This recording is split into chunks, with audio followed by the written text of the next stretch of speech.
was a couple hours away from cardiac arrest. And it was the first time in my life where I realized that what I was doing was not good for myself, you know, physically, psychologically, and if I kept doing it, I wouldn't be here today. Once a high school champion, a two-time national cadet champion, and a junior world team member, Rob Prebish was able to pin the toughest of opponents, except for one, himself. This is Rob Prebish, a redemption story.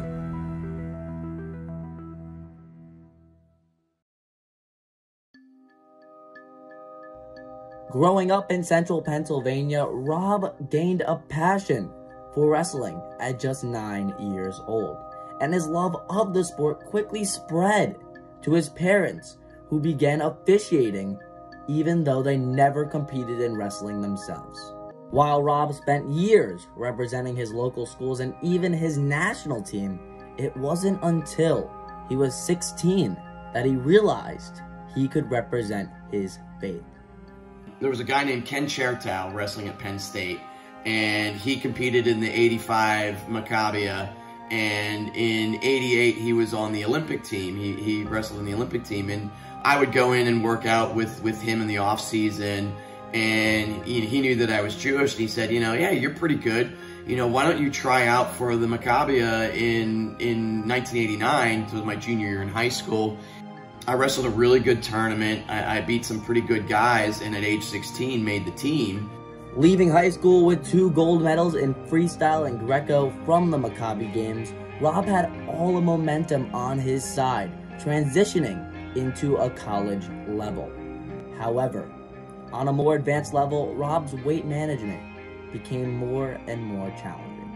So I would cut like literally close to 20 pounds in about 4 or 5 days to try and make weight. So, you know, we're talking like working out 4 or 5 times a day, sitting in the sauna, wearing plastic, starving, and all other kinds of methods that aren't good for your body. And it just took a toll. Rob's extreme methods of weight loss finally caught up to him at the 1993 Maccabi Games, where he reached his breaking point and ended up not making weight. I'll be perfectly honest, I broke psychologically, I broke physically, and I just quit. My coach is trying to get me on the bike, and I'm pedaling in tears, and there was no way I was gonna make weight. After not making weight and being sent home from Israel, Rob continued to try to lose weight for U.S. competitions until he put his own health in jeopardy.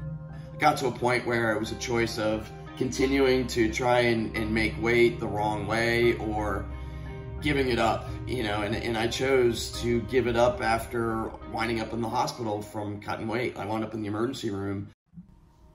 In the ER, Rob was told that he was a couple hours away from cardiac arrest, and for the first time in his life, he realized that he had to stop what he was doing, leaving the sport altogether and attending Penn State University with the new goal in mind of becoming a teacher. But even though Rob gave up on wrestling, the sport never quit on him. I was just content being a college student, and to get my first teaching job, they needed me to coach. And well, they see all this wrestling background, and they're like, well, you know, we need a wrestling coach. I was like, well, I'm sorry, I don't do that anymore.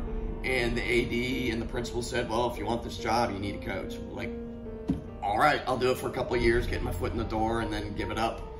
And then I realized after a couple of years of coaching that I really, really enjoyed it, and over the years found better ways to be a leader and a role model. And now it's like, I look back and like, I can't believe I've been doing this for 24 years. As a successful coach, Rob later reached his final stop on his road to redemption with the return to the Maccabi Games as assistant coach for Team USA. So I went in to this trip knowing that this is my opportunity to kind of restate who I am and redeem myself, and that was the whole thing. I came in positive and really trying to share my story with as many people and to let them know where I came from and how much I've grown.